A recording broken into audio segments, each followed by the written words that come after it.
A really warm welcome. Thank you so much for making the time for us this afternoon. My name is Amy Tubb. I'm the Head of Marketing and Communications here at Bipolar UK. Before we get started, and while we wait for a few more people to kind of trickle in and join us, I thought I'd do a quick check-in. Today I'm probably sitting at about a 4 on the Bipolar UK mood scale. Ironically, given today's topic, it's due to a pretty naff night's sleep, courtesy of my terrier. But I've got a feeling that being here with you all today and with our brilliant guest speaker, it'll nudge me back up to my usual 5 or 6. Please feel free to have a little think about where you are on the scale too.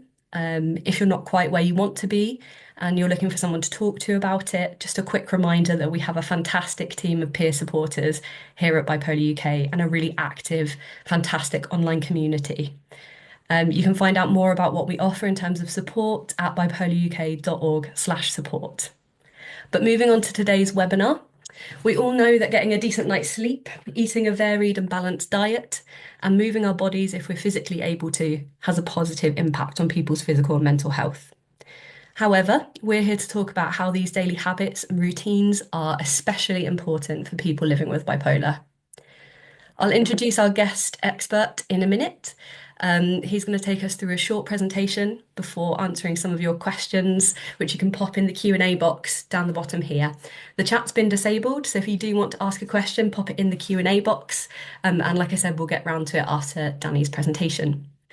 I ask as well that you please stick around until the end. So we're here for an hour today because I'll be announcing an exciting new Bipolar UK project.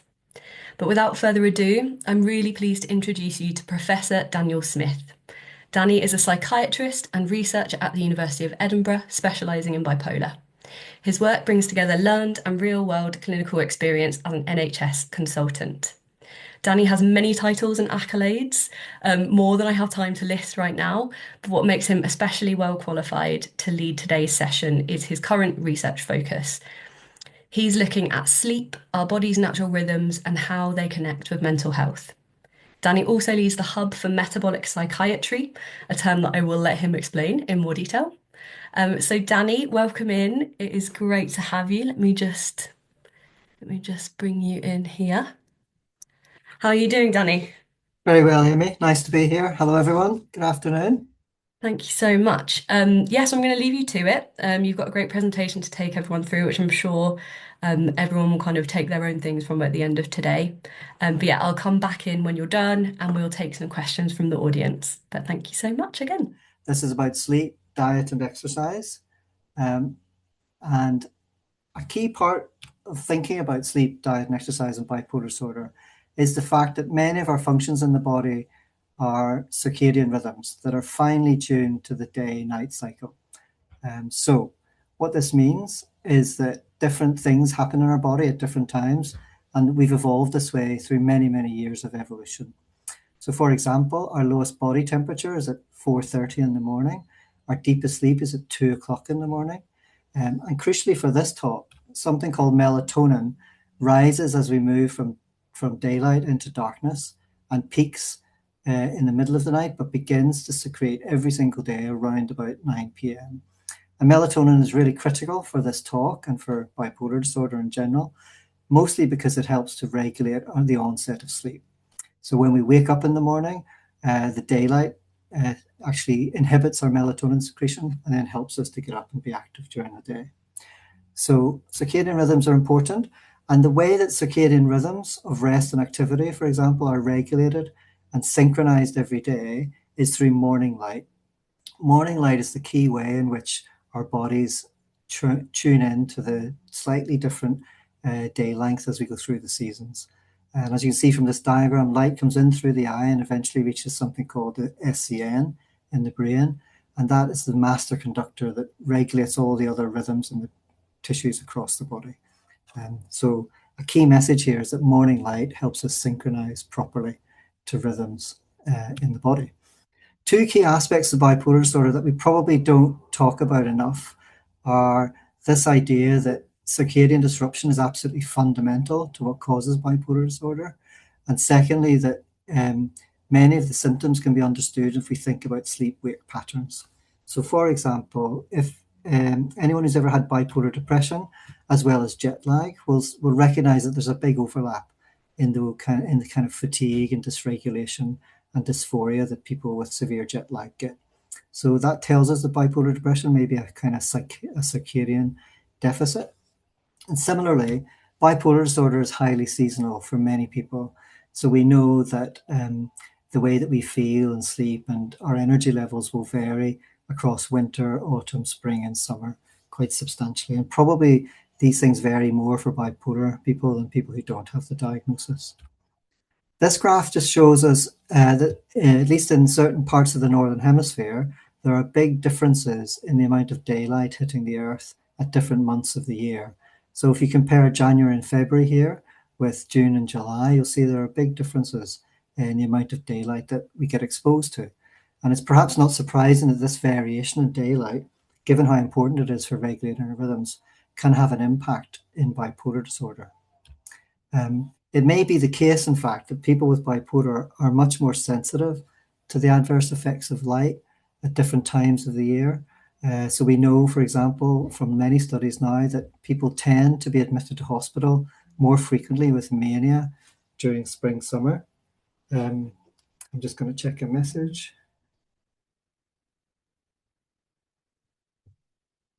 I'm assuming things are okay, but I can't tell. We can hear you, Danny. Things okay, Amy? Sound is good. Thank you. Thought I'd just check. The messages are coming through.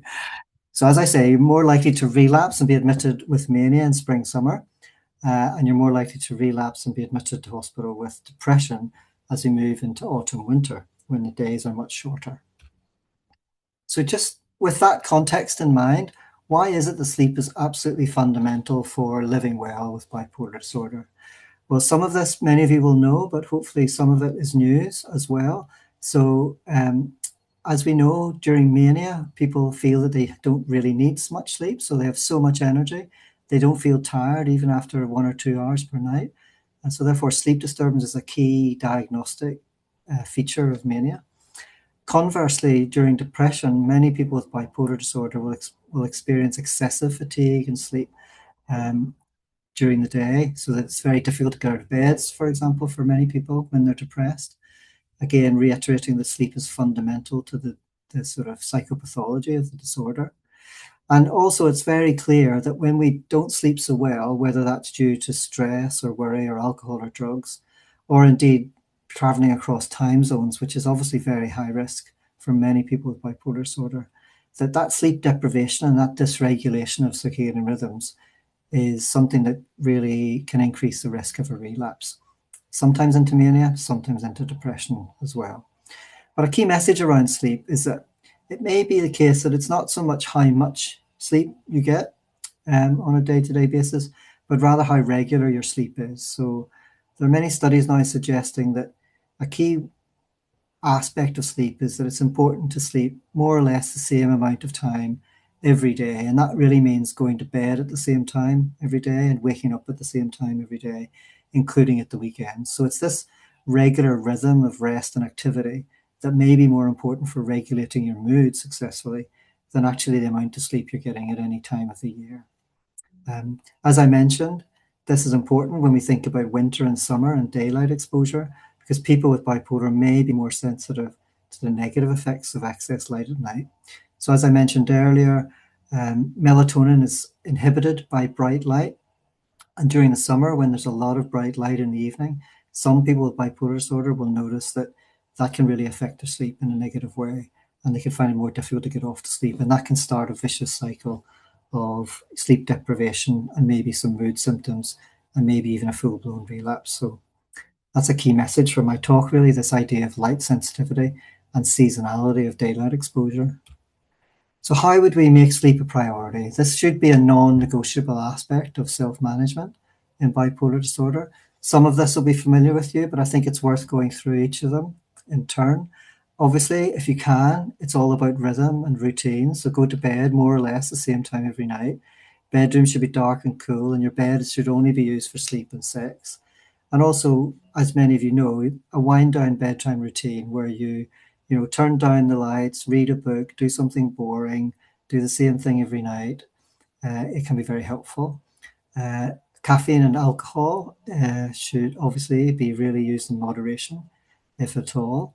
And then a key thing is don't worry if you can't get to sleep. If you wake up, a key aspect of cognitive behavioral therapy for insomnia, for example, is this idea that if you wake up and you can't get to sleep, then you should just get up, don't worry about it, go somewhere else, read a book, do something for at least 15 minutes, go back to bed, and eventually you will fall back to sleep.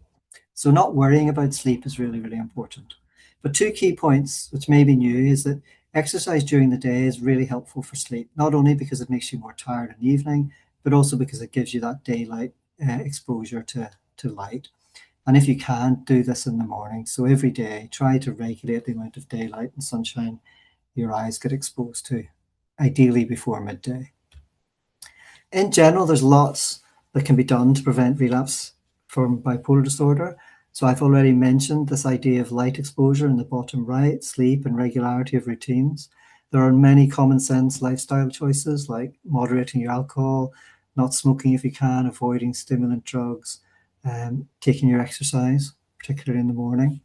Many of you will have been exposed to psychoeducational interventions, both online, individually, and group focused. And many of those interventions actually focus very heavily on lifestyle.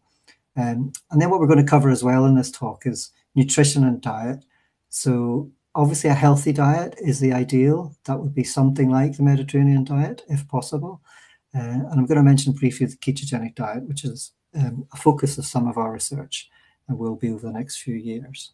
So moving on to the ketogenic diet, in October of this year, we're very excited to be able to do the first large randomized controlled trial of something that we're calling nutritional ketosis, which is the ketogenic diet, versus a regular diet, the NHS Eat Well guidance, for people with bipolar depression. This will primarily be in central Scotland and the West Midlands, and we'll be doing brain imaging as well. So the background to this is that we completed a small pilot study in Edinburgh a couple of years ago where we helped people with bipolar disorder who were clinically well go on the ketogenic diet, which is a diet that is high in fat and very low in carbohydrate and moderate in protein. And in general, people were able to manage this with support from a dietitian. And in general, they were able to fulfill all the aspects of the pilot study in terms of data collection. So we're now at the next stage of this. We've done the pilot study. We think this is feasible. We now want to test it on a large scale to see if that is something that helps bipolar depression, which is, of course, an area that we really need better treatments for. So the Energize BD trial, keep an eye out for it. In October, we're going to be starting recruitment of participants. This is what it looks like. Lots of fat, 70% of your calories fat, a very small amount of carbohydrate, and a moderate amount of protein. And this is what Eat Well Guide looks like. And of course, we're all very familiar with this because this is how we all eat every day, more or less, I imagine. So a nice balanced diet of lots of different food groups and not so much of the bad stuff. So that's Energize BD. I want to finish my little talk, and before we open it up to questions, by mentioning something that Amy alluded to at the start, which was our currently recruiting study called Ambient BD. This is a very big study funded by the Wellcome Trust. And essentially what we're doing is using radar devices to monitor people's sleep in their own bedrooms at home every single night for 18 months. And then intermittently, we'll be collecting data from people from smartphones and from actigraphs to see if there's any relationship between the time that people go to sleep on a regular basis and things like mood symptoms and indeed relapses over a long period. So Ambient BD is currently recruiting. You can check us out on the web and you can see the participant information sheet and you can get in touch with us if that's something you'd like to help with. We've so far recruited 90 people. We're after at least another 50 people probably. And we're happy to take people from all over the UK. And there's a baseline visit to come to Edinburgh for that. But most of the assessment is done back in your home and remotely.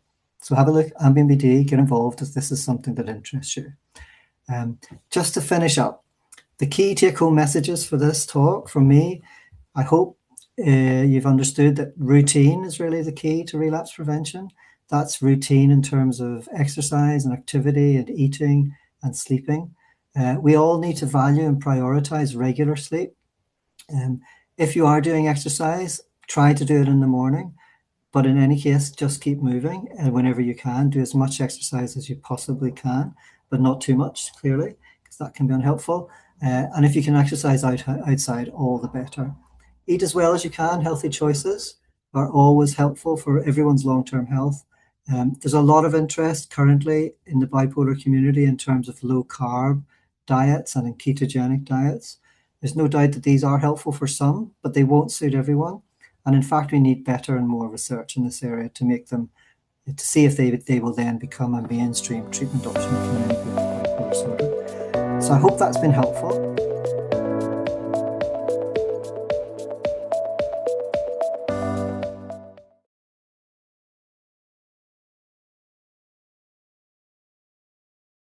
I mean, I think the top level information is advice that you need to prioritize your sleep and you need to make it as regular as possible.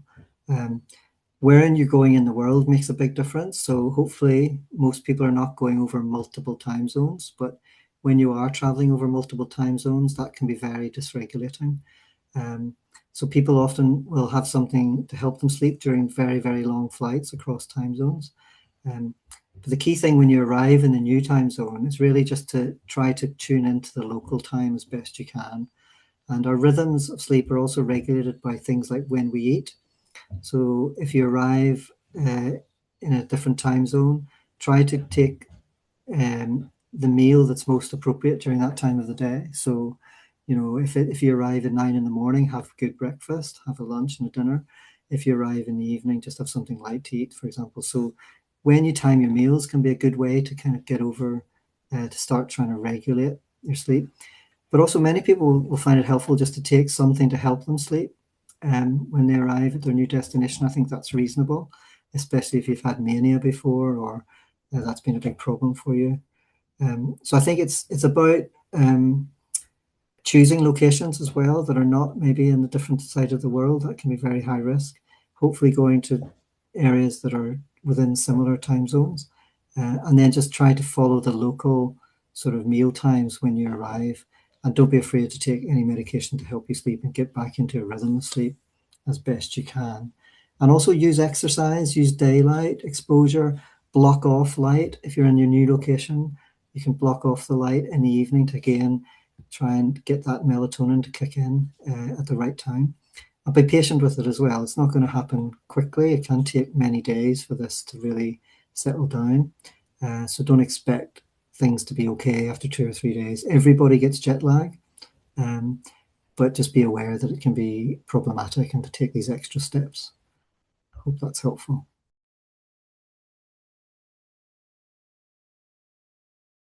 Yeah, so I think people sometimes find quetiapine sedating, and that can be used to your advantage. So if it's too sedating in the morning, you can switch sometimes. Obviously, discuss this with your psychiatrist, but the time of day that you take quetiapine can be changed or adapted to help your sleep pattern. And many people find it more useful to take like a long-acting preparation of quetiapine about an hour before they go to sleep in the evening.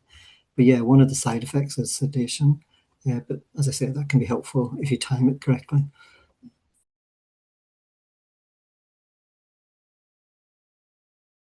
Yes, I think you can. There's not really an indication. I guess a key thing to think about is make sure that you're well hydrated. Some people on the ketogenic diet can find that they become dehydrated, and that's not a good idea if you're on lithium. So just to ensure that you are still drinking enough water and fluids during the day, that's a really important point.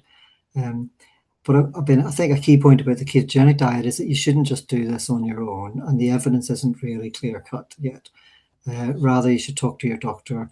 You should have support from a dietitian, all of these things. And really, it may be worth waiting till the evidence is in terms of how helpful or otherwise it is for most people with bipolar.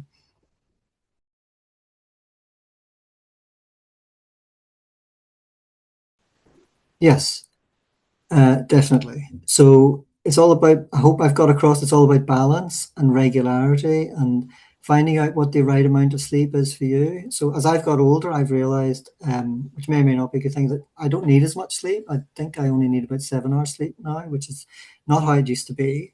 So things change as you get older. No, get a sense of how much sleep you do well on. And then when you've worked that out, it's probably somewhere between 7 and 9 hours a night for most people. When you've worked that out, then just try to be disciplined and commit to the value of sleep and to keep it regular. And just be careful if you're sleeping way too much more than your regular sleep, and obviously sleeping much less.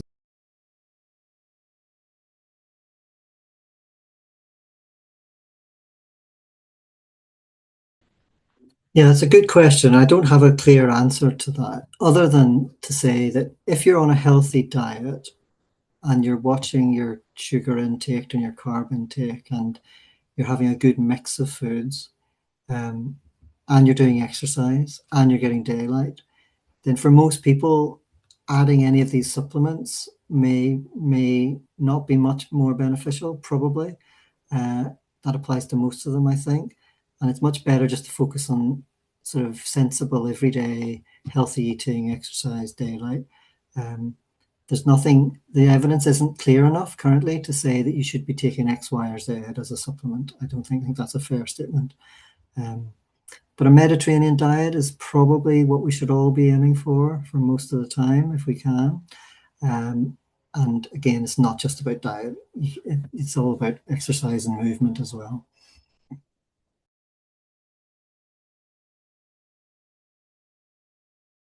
And giving yourself credit for doing small things and just incrementally every day. So it may just be, getting out of bed and walking up and down the stairs initially. It may be opening the front door and going for, 5-minute walk in one direction and 5-minute back.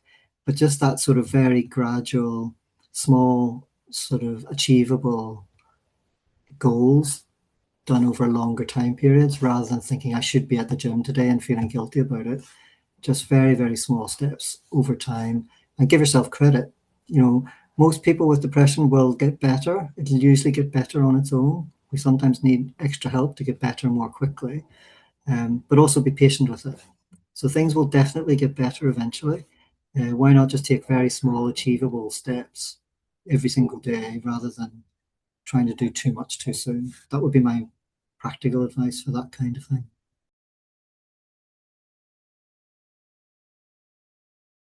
A big issue. And I generally, people that I see in my clinic, I generally strongly advise them not to be a shift worker if at all possible.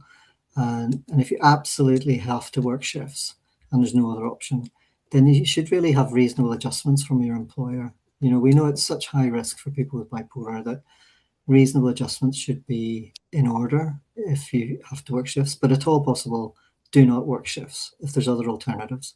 I think that's really important. It's very unhelpful to be a shift worker if you have bipolar, unfortunately. And I guess the same applies for everyone is sleep deprived when they have a new baby. That's all members of the family. I think in that scenario, it's about catching as much sleep as you can at down times, as much so really prioritizing your sleep.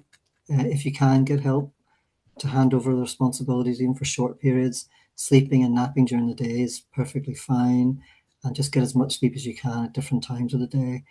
But also try to think about this routine. Try to give yourself space for a morning walk or think about a bedtime that suits you.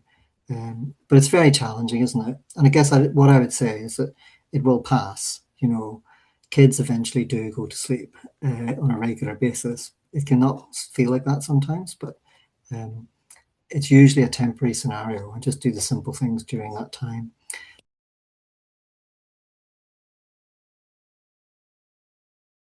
Yeah, big question. I get asked all the time.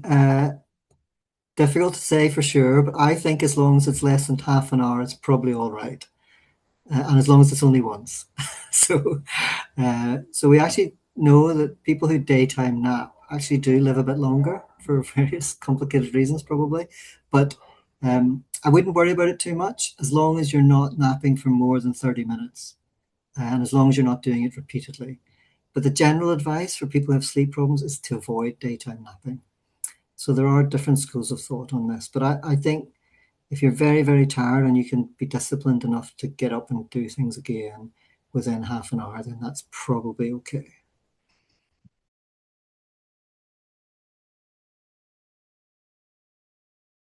Yeah, so to summarize these ideas, I think most of the time when we're on regular sort of modern diets, we get our energy from glucose. Um, but when you go on a ketogenic diet, your body switches from using glucose as its energy source to using ketones as the energy source. And it may well be that ketones are a more efficient way for the brain to access and to use energy. So if we think about bipolar at some level being a problem with brain regulation of energy, then the ketogenic diet might work just because it's slightly more efficient. You get more bang for your bucks in a sense.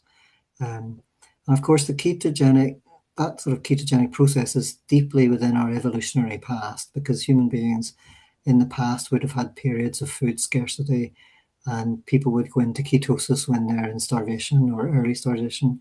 And that can keep the brain alive in many ways. So that would tell us that it's a more efficient way for the brain to get energy.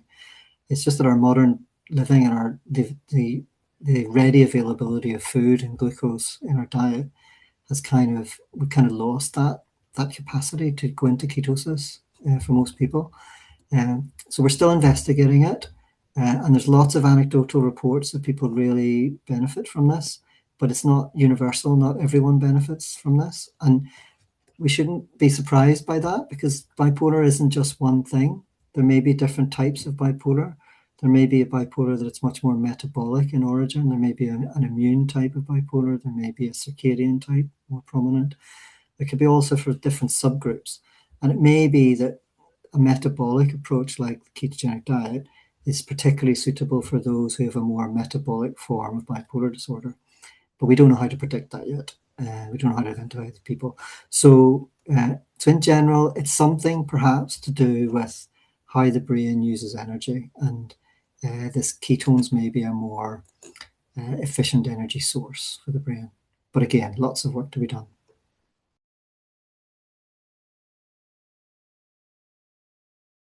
I mean, I think the short answer to that is that for a minority of people, that will be the case. I have met people who basically manage bipolar quite well without medication, but they're probably in the minority. Um, so I don't think people should feel guilty about taking medication as long as they're doing all these other things as well. You know, we wouldn't expect people with epilepsy to survive just by changing their lifestyle and not have seizures. So a similar thing applies to bipolar disorder. I think that, just like epilepsy, many people need medication to not go into mania and to not become depressed. Um, but there will be a minority of people who are able to implement things like dietary, regulation of routine, all of this stuff. They'll be able to implement that, and it works better from them than other people. So I would say it's not inevitable that every single person needs medication if they can do these things effectively. But equally, it's a serious disorder. There are serious consequences from being not well with bipolar. So I don't think people should feel guilty about needing medication alongside other approaches. There's information about sleep on our website, and we're looking to produce more information on the other topics that we discussed today. But I would just like to show you very quickly something that you can do to help us, if that's okay. Today, we are announcing and launching a brand new survey all about everything we've spoken about today. So, sleep, diet, and exercise, and how they affect your mood. The reason being that we want to understand how these kind of everyday habits affect your daily life so that we can prioritize our resources and time, making sure that we're producing the information and tools that make the biggest difference to our community. So we would really love it if you could take some time. It should only take around 20 to 25 minutes to fill out our survey. It'll be open for a little while, so you don't need to rush. You've already given us an hour of your time today, and we really, really appreciate it. But if you could scan the QR code and have it saved. We'll also be sharing it via our newsletter at the end of the week. I'll pop it out in an email to everyone who was able to join us today, so you'll have it there as well. So don't worry if you don't get time to scan that and go through. But yes, we would really appreciate it. We are a small but mighty charity, and we want to make sure that we're putting our resources in the right place, listening to lived experience and giving you what the tools you need to thrive day in and day out. So I will leave it there.